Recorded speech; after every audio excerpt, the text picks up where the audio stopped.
Y por ahora las fuertes críticas por parte del kirchnerismo, de la izquierda, de organismos de derechos humanos, que ya se han hecho escuchar con respecto a la decisión que tomó la Corte Suprema de Justicia. Estamos en contacto en este momento con Diego Lavado. Él es abogado especialista en derechos humanos. Diego, ¿qué tal, doctor? Muy buenos días para usted. Buen día, ¿cómo están?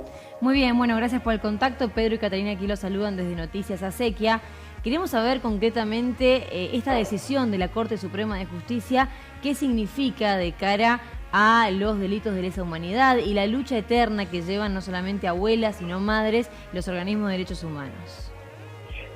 Bueno, es el primer pronunciamiento de la Corte que se hace respecto a este tema con la nueva composición de los dos integrantes que propuso el gobierno de Mauricio Macri. O sea, lo que esto, una lectura adecuada, se inscribe en una estrategia que tiene el gobierno nacional respecto a este tipo de delitos. O sea, así como Alfonsín cuando asumió tuvo la decisión de enjuiciar a las primeras juntas de gobierno y se hizo en 1985 el juicio histórico, el juicio a las juntas. Después vino el gobierno de Menem, que dictó los indultos a las personas que estaban procesadas y condenadas, es una estrategia absolutamente contraria. El gobierno de Néstor Kirchner volvió a la senda marcada por Alfonsín y a raíz de eso, a partir del año 2005, se retomaron los juicios, o sea, fueron la consecuencia del primer juicio a las juntas. Este gobierno, desde que asumió claramente, está interesado en una política en sentido contrario, o sea, más parecida a la de Menem que a la del propio Alfonsín. Claro, más allá de que la justicia de la Corte se inscribe en ese contexto. Más allá de que la justicia teóricamente es independiente del Ejecutivo. Pero mire, el fallo está claramente condicionado por el Ejecutivo, la mayoría lo obtienen los jueces que fueron nombrados por Macri, no es la Corte que viene con una estabilidad de años anteriores. Claro. O sea, esta decisión está marcada por la decisión del presidente de poner especialmente a Rosati y a Rosencrantz en la Corte con esta directiva. Y doctor, esto se da en el marco de la condena a Luis Muiña, pero ¿se puede extender quizás a aquellos 120 militares que están sin condena aún, o los 750, ¿no?, entre militares y policías? Sí, para aclarar en qué consiste brevemente la cuestión, la ley esa 24390, que fue sancionada en 1994 y rigió hasta el año 2000, fue derogada por la 25430 durante el gobierno de la Rúa, tenía una disposición que es la que se conoce como 2x1. Esa disposición fue la que fue derogada en el año 2000. El resto de la ley siguió vigente, y es la que establece un plazo a la prisión preventiva. Bueno, esa disposición justamente dice que los 2 primeros años de prisión preventiva se cuentan uno por uno. O sea, cada día de prisión preventiva es equivalente a un día de prisión como condena. Y en los casos el día que supera los 2 años de prisión preventiva, a partir de ahí se cuenta 2 por 1. Entonces, eso incide en el cómputo de las prisiones de las personas que no han sido hasta ahora condenadas. Y que también, bueno, implica un favorecimiento que además los jueces no tuvieron en cuenta al momento de imponer la condena. Entonces es un beneficio extra que estas personas reciben. Imagínense, en el caso de la causa se llama Viñones, porque la persona Muñoz estaba imputada junto con Viñones, con el expresidente de facto, el último presidente de facto. Si fue condenada a 13 años de prisión y supóngase que haya estado 3 o 4 o 5 años en prisión preventiva, los 2 primeros años de esa prisión preventiva se les cuentan uno por uno, y los que superan los 2 primeros años, es decir, el tercero, el cuarto, el quinto año que haya estado en prisión preventiva, se cuenta 2 por 1. Entonces, si ha estado, supongamos, 4 años en prisión preventiva, se va a contar como si hubiera cumplido 6 en vez de 4, porque los 2 segundos años se cuentan doble. Doctor, le pregunto ahora qué queda por hacer por parte de instituciones de derechos humanos, por madres o por abuelas. ¿Se puede apelar a una corte internacional? ¿Cuál es la decisión que se pueda llegar a cuestionar, si es la corte la que decidió? Sí, los organismos de derechos humanos de todo el país están analizando estrategias a seguir.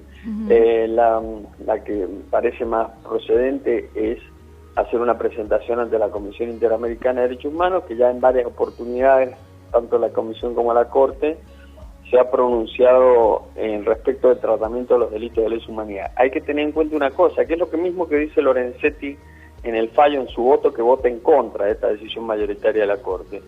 Y es que estos delitos no solamente son delitos para el derecho nacional, sí, no solamente un homicidio, una violación, una tortura o la imposición de tormentos o la privación de libertad, que está tipificada en el Código Penal, sino que la desaparición forzada de personas y la tortura son delitos internacionales. Es decir, eso es lo que le da un carácter diferente. Por lo tanto, lo que queda a seguir es hacer un planteo ante organismos internacionales. El problema es que eso no tiene efecto suspensivo.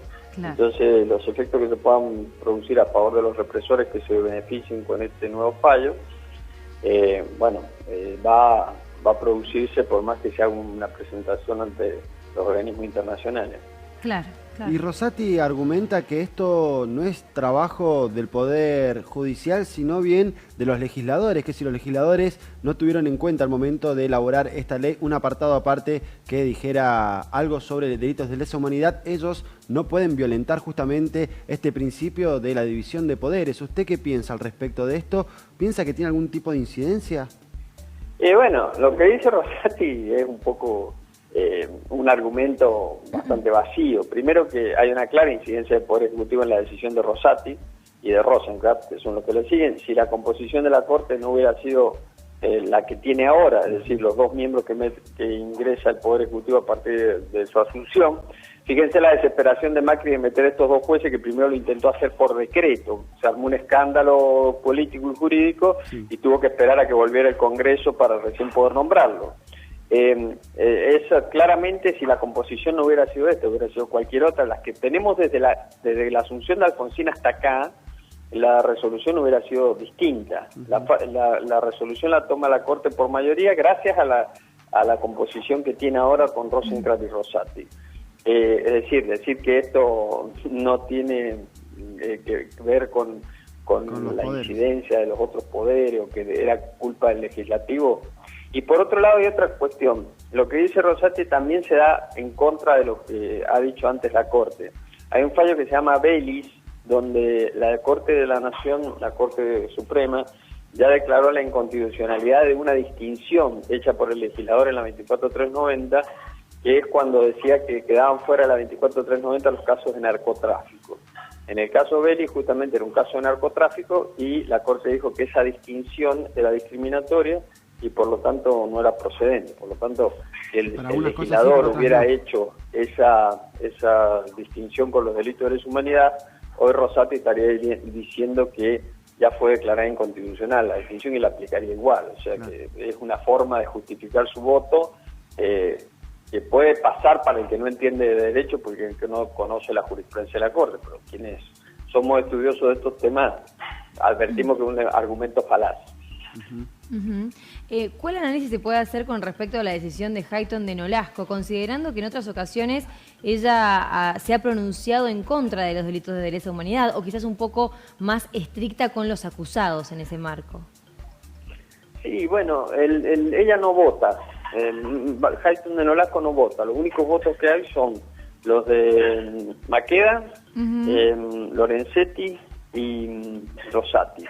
El Hayton de Nolasco se adhiere, o sea, no da sus argumentos, no hay un voto por sus argumentos, no da sus argumentos de por qué se adhiere al voto de Rosati, lo cual es una salida fácil porque no lo lleva a explicar por qué antes votó en contra. Pero esto claramente marca de que es una decisión señalada claramente por la intencionalidad política del Poder Ejecutivo. O sea, un juez que antes votó de una forma, ahora vota de otra. Creo que, habla mal de la coherencia de Hayton, nada más.